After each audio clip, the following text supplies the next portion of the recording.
Good morning to all of you. Good morning sir. सब कैसे हो? अच्छे हैं सर। और जन्माष्टमी कैसी रही सबकी? बढ़िया भी? बहुत बढ़िया सर। बहुत बढ़िया। चलो बढ़िया है। अच्छा, कल से तो स्कूल आना start. Yes sir. Okay, very good. आओ हम करें इलिस्ट्रेशन नंबर 36।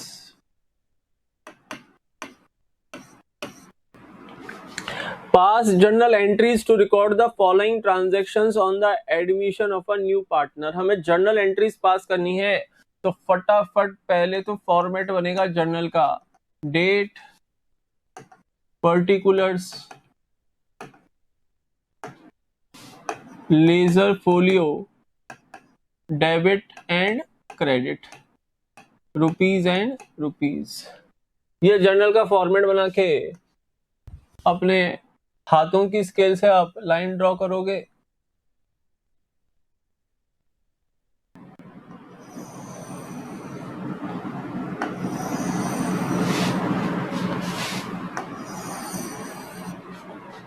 और स्टार्ट करते हैं। पॉइंट नंबर है 1, stock is under valued bye 10%। हमारा स्टॉक जो है वो 10% से अंडर वैल्यूड है और बुक वैल्यू से हमें बता रखी है 54,000। मुझे बताओ, अगर बुक वैल्यू 54,000 है और स्टॉक 10% से अंडर वैल्यूड है, तो ये जो 54,000 रुपीज है ये 90% of the value of stock के इक्वल है। Yes sir. 100% होता तो अमाउंट इससे ज्यादा होता। स्टॉक अंडर वैल्यूड बता रखा है 10% से, मतलब कि ये 90% के इक्वल है।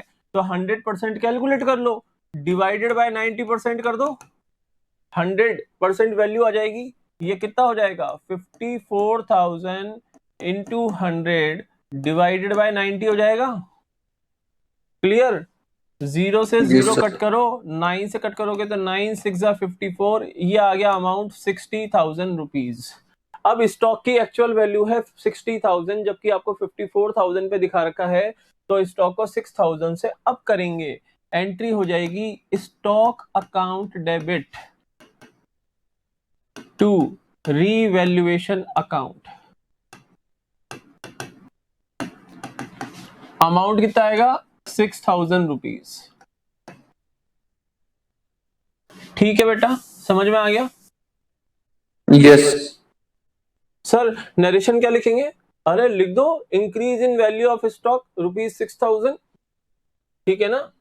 पॉइंट नंबर 2, अब वो कह रहे हैं stock is over valued bye 10% और बुक वैल्यू है 66,000। मुझे बताओ, बुक वैल्यू 66,000 है और स्टॉक 10% से ओवर वैल्यूड है, तो ये 66,000 किसके इक्वल है? 110% के इक्वल है ना? यस गर्ल्स समझ में आ रहा है ना? मुस्कान, गुंजन एंड ईशा, ये 110% के इक्वल है। अब ध्यान रखना, ये जब लॉन्ग साइज क्वेश्चन स्टार्ट हो जाते हैं एडमिशन में, तो जो पॉइंट्स आते हैं रीवैल्यूएशन के, वो आपने 11th में जो एडजस्टमेंट्स पढ़ी थी, फाइनल अकाउंट्स विद एडजस्टमेंट्स, वहां की नॉलेज आपकी चेक की जाती है कि वो आपने 11th में प्रॉपर वे में पढ़ा था या नहीं पढ़ा था। अब देखो वही चीज आएंगी, bad debts, provision for doubtful debts, depreciation, outstanding salaries, accrued incomes, ये सब चीजें, prepaid expenses, back to back ये पॉइंट्स आएंगे। तो इसलिए मैंने जब आप लोगों का बैच स्टार्ट किया था स्कूल में, तब मैंने आप लोगों को बोला था कि बेटा 11th क्लास की अकाउंट्स की बुक सेल मत करना, काम आएगी, आप लोग रिविजिट करोगे उस बुक को। तो अब वो टाइम आ चुका है जब आप रिविजिट करने वाले हो चीजों को। ये 110% के इक्वल है, हमें 100% चाहिए वैल्यू। कि 100% वैल्यू क्या थी, तो 110% से डिवाइड कर लो, तो ये कितना हो जाएगा? 66,000 इंटू 100 डिवाइडेड बाय 110। 0 से 0 कटुआ, 11 6 66, ये आ गई वैल्यू 60,000। 60,000 का स्टॉक आपने 66,000 पे दिखा रखा है, तो 6,000 से हम स्टॉक को डाउन करेंगे। डाउन करेंगे तो हमें लॉस होगा, revaluation account debit.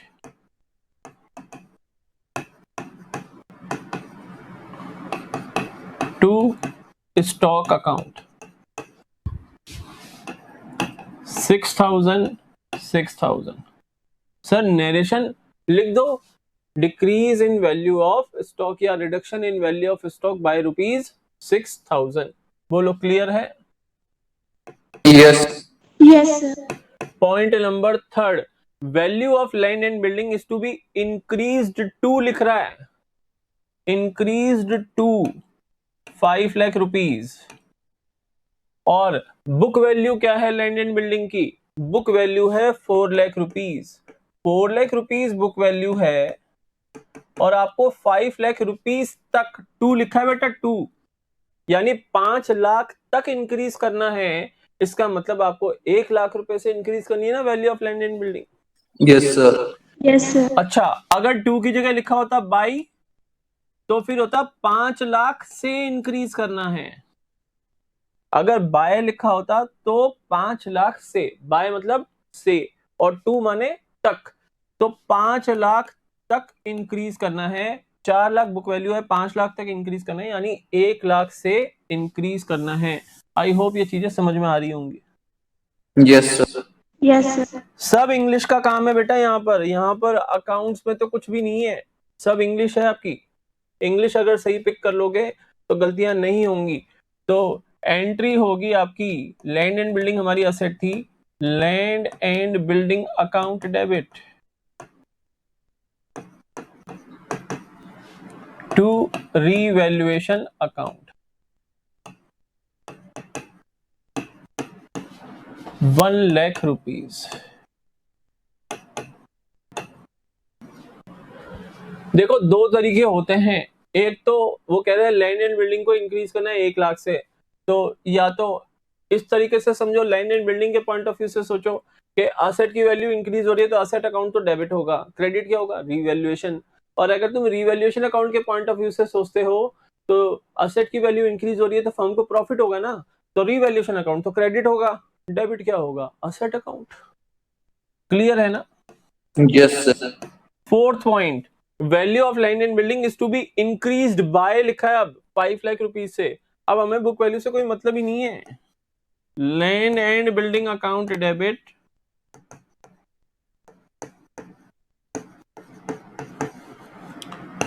To revaluation account 5 lakh rupees. Narration आप लिख ही लोगे, increase in value of land and building. Next point, point number 5,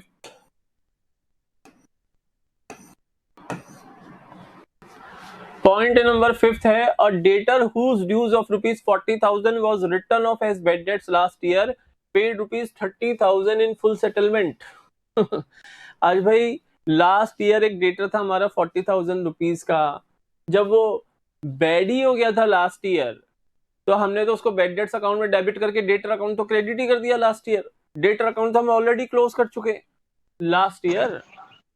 Yes, हम sir. डेटर अकाउंट तो ऑलरेडी क्लोज कर चुके हैं बैड डेट्स अकाउंट में डेबिट करके, क्योंकि वो अमाउंट इररिकवरेबल हो गया था लास्ट ईयर। अब मुझे बताओ 30,000 फुल सेटलमेंट, फुल सेटलमेंट में भी वो आपको बेवकूफ बनाने की कोशिश कर रहा है। वो चाह रहा है कि आप डिस्काउंट अलाउड के एक्सपेंसेस बुक करो। अरे बेटा, जब पूरा का पूरा डेटर ही इररिकवरेबल हो गया था, हमने last year bad debts account में डेबिट कर दिया। अब अगर वो हमें 30,000 पे कर रहा है तो वो तो बैड डेट्स रिकवर्ड है। बोलो 11th Yes, वाले दिन याद आ Yes, रहे? sir. वो तो बैड डेट्स रिकवर्ड है। तो पहली एंट्री करेंगे यहां पर ए, पहली एंट्री करोगे bank account debit to bad debts recovered account. कितना? ओनली 30,000। काहे का फुल सेटलमेंट? ऑलरेडी हमने लास्ट ईयर इसको बैड डेट्स बुक कर दिए थे और अब बैड डेट्स रिकवर्ड अकाउंट में ये प्रॉफिट ही नहीं रख सकते, इसको हमें रीवैल्यूएशन अकाउंट में ट्रांसफर करना पड़ेगा। तो नेक्स्ट एंट्री होगी bad debts recovered account debit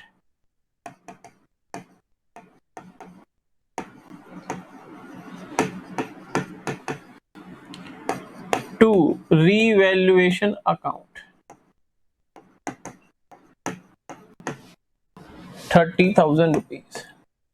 sir क्या हम ये 2 एंट्री की जगह 1 एंट्री कर सकते हैं? हाँ बेटा, एक तरह से ये अनरिकॉर्डेड असेट ही तो है। अब देखो, बैड डेट्स रिकवर्ड अकाउंट यहां पर हुआ क्रेडिट, यहां पर हुआ डेबिट, कैंसिल हो गया ना ये। Yes, sir. आप सिंगल एक एंट्री भी कर सकते थे, bank account debit to revaluation account. Narration में लिख दो, bad debts of ₹30,000 has recovered, bad debts of ₹30,000 has recovered. Clear? Yes. Sir हमें तो आइडिया ही नहीं था कि ये 11th भी वापस आएगी, मैंने याद दिलाया तो था तुम्हें। 6 पॉइंट देखो, an old customer whose account was written off as bad debts has promised to pay ₹15,000 in full settlement of his account of ₹25,000। Again बेटा, हमारा लास्ट ईयर 25,000 का एक डेटर था, इसको हमने बैड डेट्स बुक कर दिया था लास्ट ईयर, क्योंकि ये इनरिकवरेबल हो गया था अमाउंट इससे, तो हमने इसको बैड डेट्स बुक कर दिया। हमने एंट्री की bad debts account debit to debtors account, last year हम ये एंट्री पास कर चुके हैं। अब वो कह रहा है कि 25,000 में से 15,000 जो डेटर था हमारा, उसने हमें प्रॉमिस किया है कि वो हमें 15,000 पे करेगा। मुझे बताओ, क्या केवल प्रॉमिस के बेसिस पे हम एंट्री पास कर लेंगे? No, sir. नहीं। देखो, नॉर्मली तो क्या होता है, 11th क्लास में एक कन्वेंशन पढ़ी होगी आपने, convention of conservatism. Yes, sir. पढ़ाई थी क्या सर ने?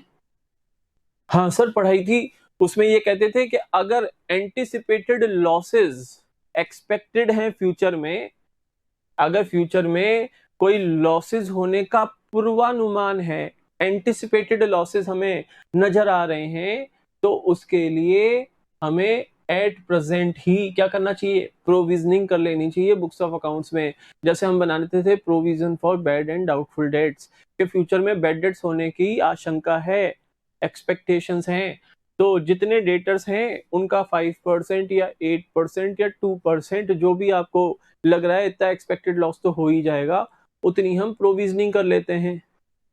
यस और नो? Yes, sir. लेकिन अगर Yes, sir. एंटिसिपेटेड इनकम्स हमें फील हो रही हैं फ्यूचर में, तो उसको हम बुक नहीं करते बुक्स ऑफ अकाउंट्स में। इनकम्स हम तभी रिकॉग्नाइज करेंगे जब हमें अर्न होंगी।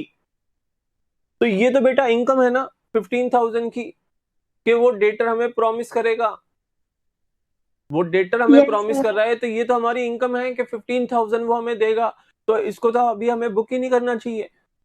गलत है बुक करना, गलत है। अब होता क्या है बेटा, दोनों ही बोर्ड जो हैं, सीबीएसई एंड आरबीएसई,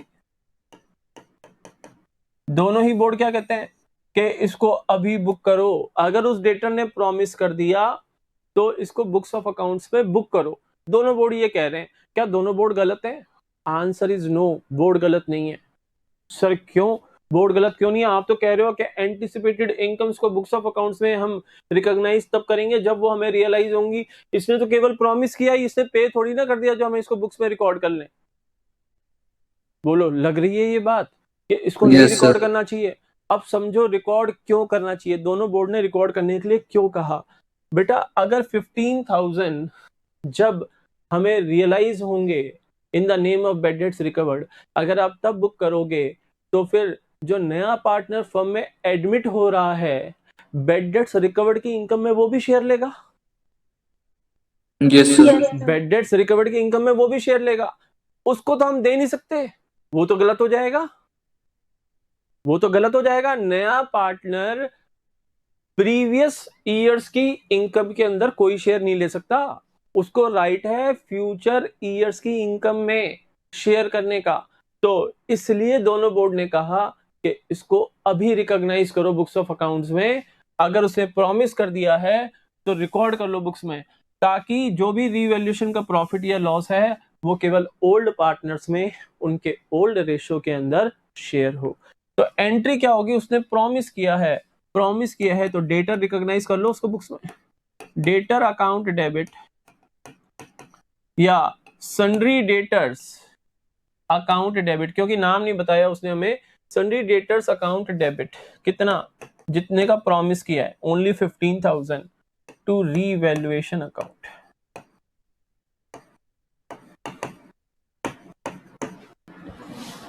$15,000। बोलो क्लियर है? Yes, sir.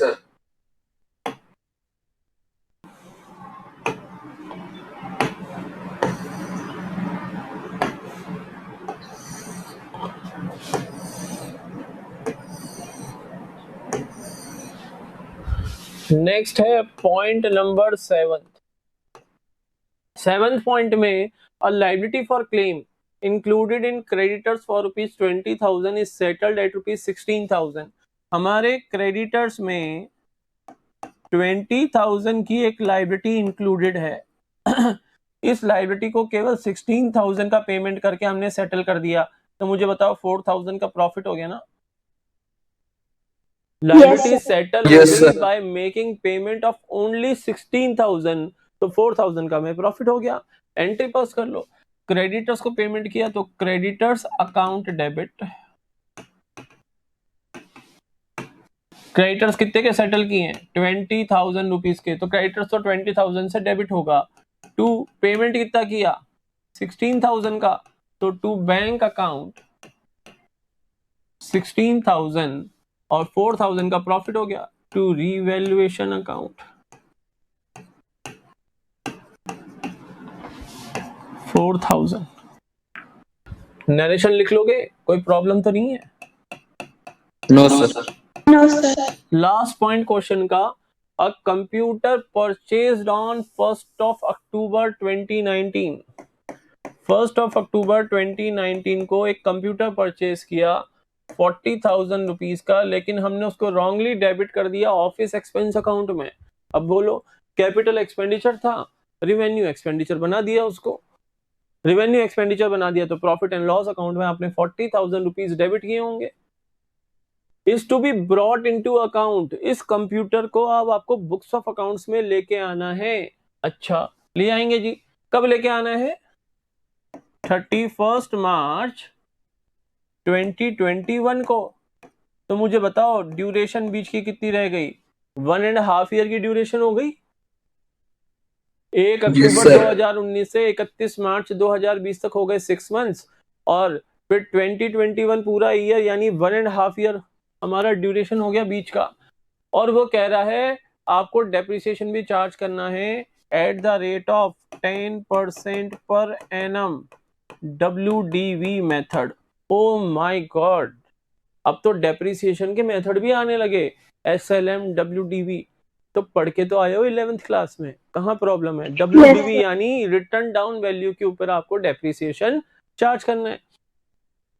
देखो, अब प्रीवियस ईयर्स में जो गलती हुई थी उसको करेक्ट कर रहे हैं। 40,000 का कंप्यूटर परचेज किया था आपने, उसको किसमें डेबिट किया? ऑफिस एक्सपेंस अकाउंट में। कोई बात नहीं, उसको भी ठीक कर देंगे। ऑफिस एक्सपेंस में डेबिट करने की जगह इसको कहाँ डेबिट करना चाहिए था मुझे बताओ? ऑफिस इक्विपमेंट अकाउंट में ना। Yes, sir. तो सर कंप्यूटर अकाउंट में भी डेबिट कर सकते हैं? हाँ कर सकते हो, ऑफिस इक्विपमेंट भी तो है कंप्यूटर, तो ऑफिस इक्विपमेंट अकाउंट में डेबिट होना चाहिए था। अच्छा, इस पे डेप्रिसिएशन कितना लगता है 1.5 साल का? सर हाफ ईयर का तो 40,000 का 10%, 4,000, हाफ ईयर का 2,000। 31st of April 2020 को इस कंप्यूटर की वैल्यू कितनी रह गई थी? 38,000। Yes, sir. फिर 1 ईयर का डेप्रिसिएशन WDV वैल्यू पे, गलती मत कर देना, 40,000 पे मत लगा देना, SLM मेथड हो जाएगा। WDV मेथड 38,000 का 10%, 3,800। आज इस कंप्यूटर की वैल्यू क्या होती बुक्स के अंदर? 38,000 माइनस 335, ये हो गई 34,200। यही तो वैल्यू होती 34,200। तो इस वैल्यू को बुक्स में रिकॉर्ड कर लो, एंट्री कर लो। Office equipment account debit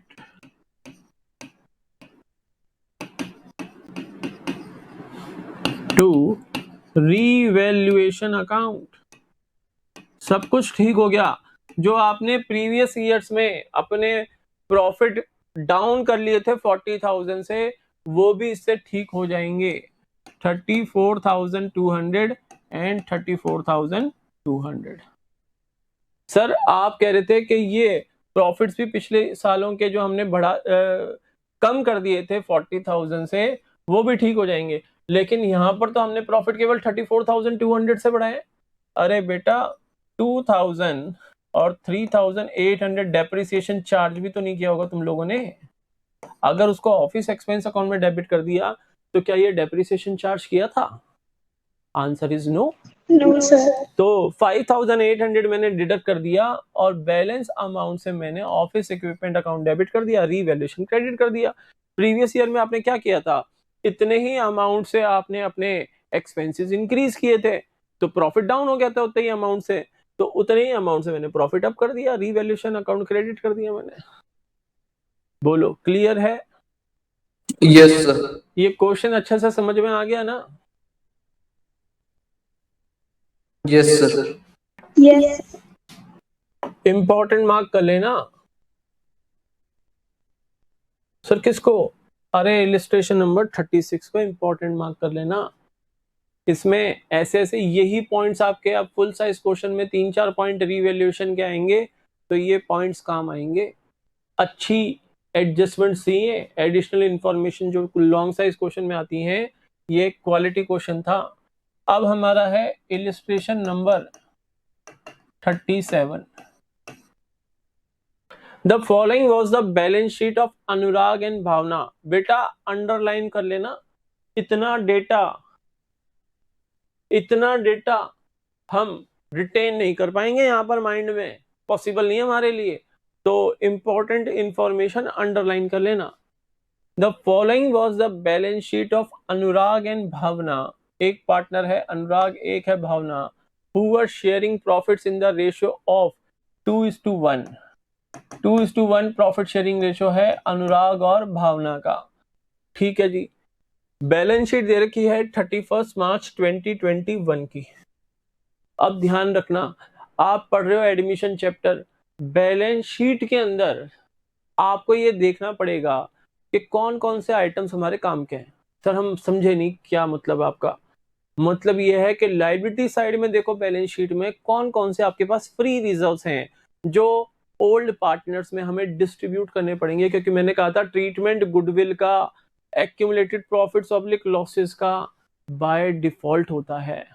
revaluation of assets and liabilities भी बाय डिफॉल्ट आपको करना है without finding out any instructions in the question. आपको क्वेश्चन में कोई इंस्ट्रक्शन फाइंड आउट करने की जरूरत नहीं है। अगर नया पार्टनर एडमिट हो रहा है, ओल्ड पार्टनर्स का ओल्ड पीएसआर गिवन होगा, अगर क्वेश्चन में गुडविल है, अगर क्वेश्चन में एक्यूमुलेटेड प्रॉफिट्स ऑब्लिक लॉसेस हैं, अगर क्वेश्चन में revaluation of assets and liabilities के पॉइंट्स हैं, आपको बाय डिफॉल्ट ट्रीटमेंट करना पड़ेगा। बोलो क्लियर है या नहीं? Yes. Yes. तो लायबिलिटी साइड में तो मेरे को कोई फ्री रिजर्व दिख नहीं रहा, केवल क्रेडिटर्स और कैपिटल बैलेंसेस दे रखे हैं। असेट साइड में देखो कोई फिक्टिटियस असेट्स है क्या? Sir cash, debtors, stock, plant and machinery, building, nothing, कुछ भी नहीं है बैलेंस शीट में टिक करने लायक। अगर कोई फ्री रिजर्व होता जैसे WCR, IFR, investment fluctuation reserve, इसके अलावा general reserve, reserve fund, profit and loss account, credit balance, tick लगाते हैं हम उनके सामने कि इनके हमें ट्रीटमेंट करने हैं बाय डिफॉल्ट। असेट साइड में अगर हमें मिलता advertisement, suspense account, any deferred revenue expenditure या फिर प्रॉफिट एंड लॉस अकाउंट का डेबिट बैलेंस, तो उनके ऊपर भी मैं टिक लगवाता कि इनका तो हमें बाय डिफॉल्ट ट्रीटमेंट करना पड़ेगा। बोलो बात समझ में आ रही है? Yes, sir. Yes, अब sir. क्वेश्चन आगे बढ़ते हैं। ऑन 1 अप्रैल 2021, मतलब कि जो ऊपर डेट दे रखी है बैलेंस शीट की, उसके जस्ट एक दिन बाद ही उन्होंने एग्री किया कि वो मोनिका को फर्म में लेंगे as a partner. Monica as a new partner firm में आ रही है on the following terms. Monica को किस टर्म्स पे ले रहे हैं? Monica was to be given 1/3 share in the profit, 1/3 share देंगे उसको, and was to bring 15,000 capital, 15,000 तो कैपिटल लेके आएगी, और 6,000 शेयर ऑफ गुडविल लेके आएगी।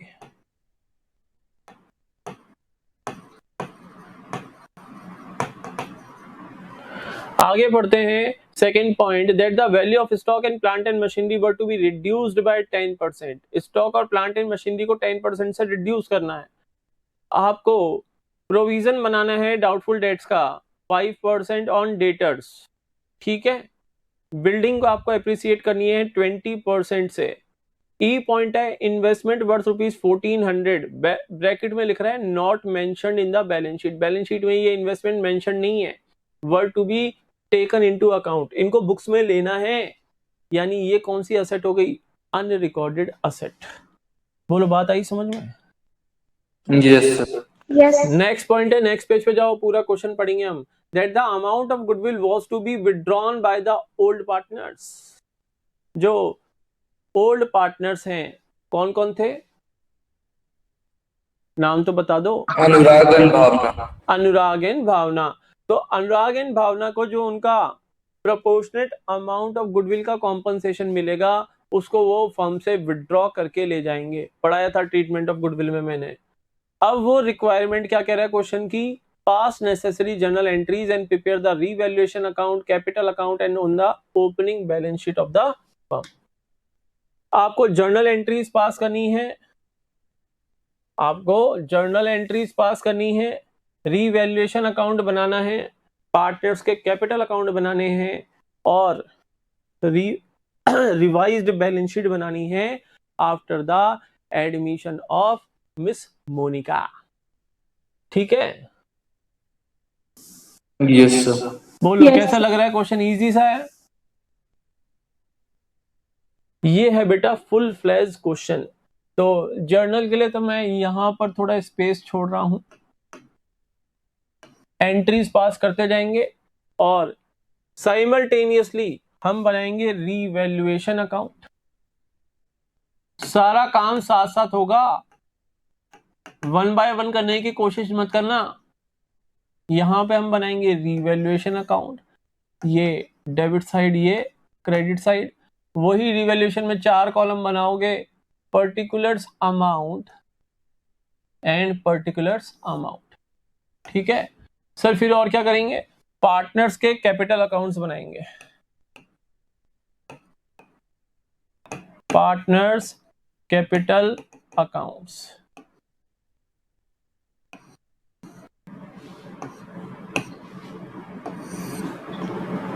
अनुराग, Bhavna and Monica, Anurag, Bhavna and Monica. मैं लिख देता हूं ए, बी और एम। ठीक है? ये केवल क्लासरूम पर्पस से लिख रहा हूं मैं। एग्जाम में तो आपको पूरा नाम लिखना पड़ेगा, अनुराग भावना मोनिका, अनुराग भावना मोनिका। क्लियर है ना? Yes, sir. और ये आ गई हमारी बैलेंस शीट एज एट 1 अप्रैल 2021। ये बना लिया हमने बैलेंस शीट का फॉर्मेट। ये हैं आपकी लायबिलिटीज और ये हैं आपकी असेट्स।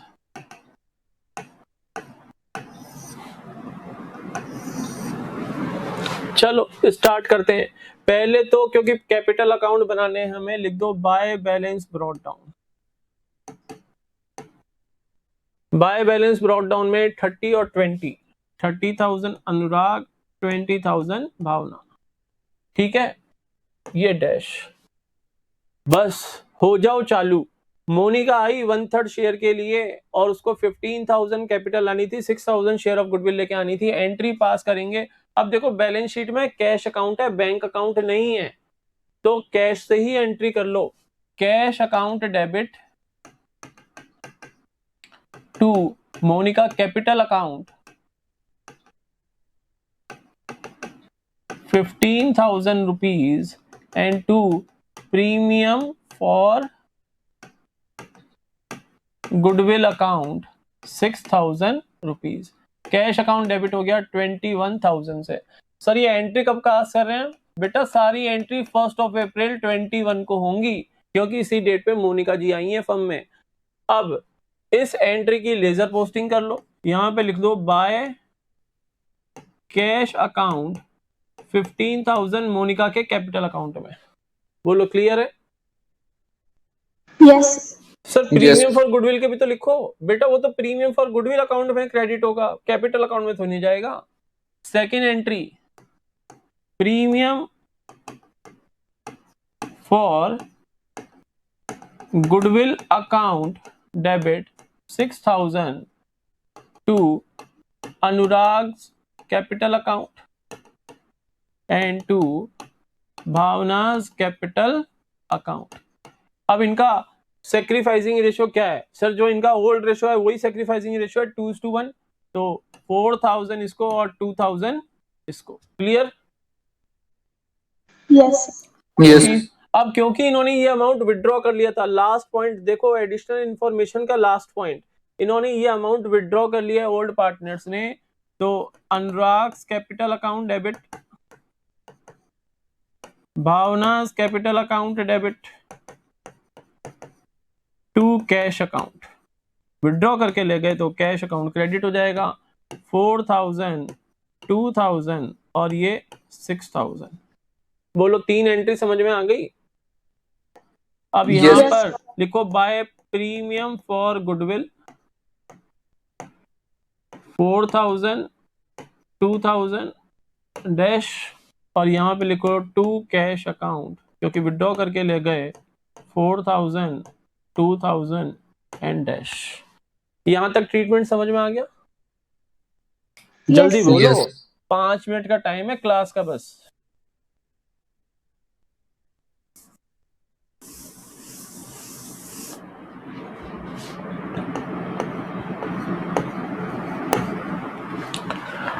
अब देखो एडिशनल इंफॉर्मेशन का पॉइंट नंबर ए कंप्लीट हो गया है, और last point, point number F, ये कंप्लीट हो गया है, इसका ट्रीटमेंट हमने कर दिया। यस और नो? Yes, sir. अब मुझे बताओ, बैलेंस शीट में 1,200 रुपए कैश था, 15 और 6 21,000 मोनिका लेके आई, टोटल कितना हो गया? 22,200। ठीक है Yes, ना? sir. और इसमें से 6,000 ओल्ड पार्टनर्स विड्रॉ करके ले गए, तो नेट अमाउंट कितना हो गया? 16,200। Yes. नई बैलेंस शीट में लिखो कैश 16,200। ठीक है, समझ में आ गया? Yes. हटा रहा हूं सर। क्रेडिटर्स देखो ओल्ड बैलेंस शीट में, क्या क्रेडिटर्स की वैल्यू कुछ चेंज हुई है क्या? Answer is no, as it is लिख दो। क्रेडिटर्स न्यू बैलेंस शीट में कितने हैं? 65,900। कैपिटल हमारे चल रही हैं, कैश हमने डाल दिया, डेटर्स चेंज होंगे, स्टॉक चेंज होगा, प्लांट एंड मशीनरी चेंज होगी, बिल्डिंग चेंज होगी। इन चारों के रिलेटेड पॉइंट है हमारे पास नीचे रिवैल्यूएशन के। फटाफट एंट्री पास करो। जो असेट डाउन हो रही है या जो लायबिलिटीज बढ़ रही हैं वो रिवैल्यूएशन अकाउंट में डेबिट होते हैं। Yes. असेट की वैल्यू Yes, में sir. डिक्रीज, लायबिलिटी की वैल्यू में increase will be debited to revaluation account. Entry pass करेंगे रिवैल्यूएशन अकाउंट डेबिट टू। अब बी पॉइंट देखो, स्टॉक को रिड्यूस करना है तो टू स्टॉक अकाउंट, और हमें प्लांट एंड मशीनरी को भी रिड्यूस करना है तो to plant and machinery account. Stock reduce करना है 10% से, स्टॉक की वैल्यू है 20,000, 10% 2,000। प्लांट एंड मशीनरी वैल्यू है 35,000, 10% 3,500। पॉइंट नंबर बी कंप्लीट हो गया है, ए कंप्लीट हो गया है, लास्ट पॉइंट कंप्लीट हो गया था एफ। सी पॉइंट देखो, डेटर्स पे 5% का प्रोविजन बनाना है, तो to provision for bad debts 10% कितना बनाना है? 5%। डेटर्स कितने हैं हमारे? 9,700। 9,700 का 5%, 10% होता है 970, 5% होगा 900 का 450, 35, 485। ठीक है, Yes, sir. टोटल लगाओ। सर आगे और भी तो पॉइंट देखो, आगे तो एक तो है एप्रिसिएशन इन बिल्डिंग का और एक अनरिकॉर्डेड एसेट है, वो तो रिवैल्यूएशन अकाउंट में क्रेडिट होंगे। तो डेबिट वाले सारे आइटम आ गए। सर ये सारी एंट्री एक साथ कर देंगे? हाँ, तो कंपाउंड एंट्री पास करो ना, बार बार एंट्रीज पास करोगे, नरेशन लिखोगे, टाइम वेस्ट होगा। एक कंपाउंड एंट्री करो, रिवैल्यूएशन अकाउंट कॉमन है, तो कंपाउंड एंट्री कर सकते हैं। 3 + 2 5,985। क्लियर? नरेशन Yes, किया sir. गया। उसके बाद नेक्स्ट एंट्री हमें एप्रिसिएट करनी है बिल्डिंग, तो building account debit, investment account debit, unrecorded asset को बुक्स में ले लो, investment account debit to revaluation account.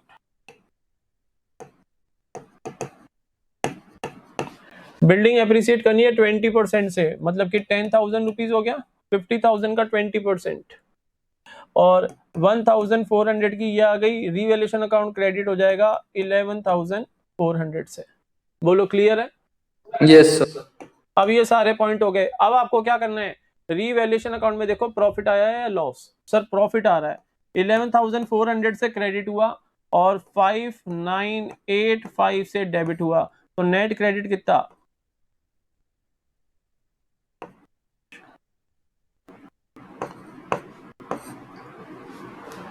5,415। Yes, sir. ये प्रॉफिट है। प्रॉफिट बांटो ओल्ड पार्टनर्स में in the ratio of old profit sharing ratio. तो 3 से कट करो, 3 कम 3 बचे 2, 3 8 24, 0 3 5 15, ये हो गया 3,610 रुपीज। तो किसको मिलेगा? अनुराग को, और 1,805 भावना को। बोलो क्लियर? Yes.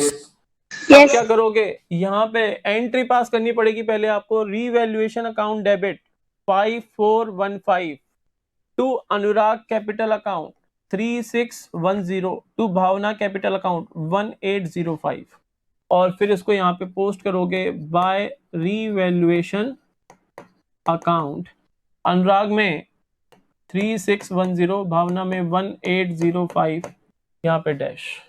बोलो यहाँ तक क्लियर? Yes, sir.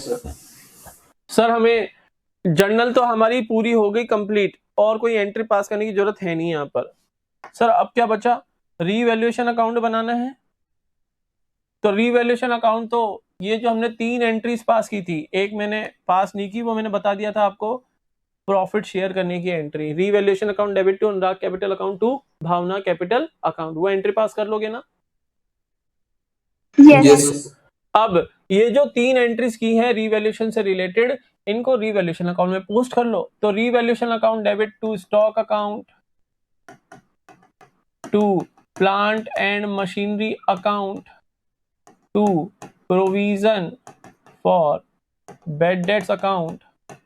अमाउंट लिख लो इनके 2,000, 3,500 और 485। ऐसे ही क्रेडिट साइड में क्रेडिट वाले आइटम पोस्ट कर दो, by building account, by investment account, building 10,000, investment 1,400। फिर यहाँ पे लिखेंगे to profit on revaluation transfer to partners capital accounts, Anurag and Bhavna. Anurag को कितना? 3,610 रुपीज, भावना को 1,805 रुपीज। बोलो क्लियर है? Yes, sir. बेटा रिमेनिंग पार्ट इस क्वेश्चन का हम करेंगे कल की क्लास में, ठीक है ना? रिमेनिंग पार्ट मैं पूरा कंप्लीट करके दिखाऊंगा आपको, रीवैल्यूएशन, पार्टनर्स कैपिटल और बैलेंस शीट कैसे कंप्लीट करेंगे, ये हम कल की क्लास में करते हैं। आज हमारा टाइम खत्म हो रहा है, ठीक है? कल मिलते हैं। Have a nice day to all of you. Goodbye. Nice day, sir.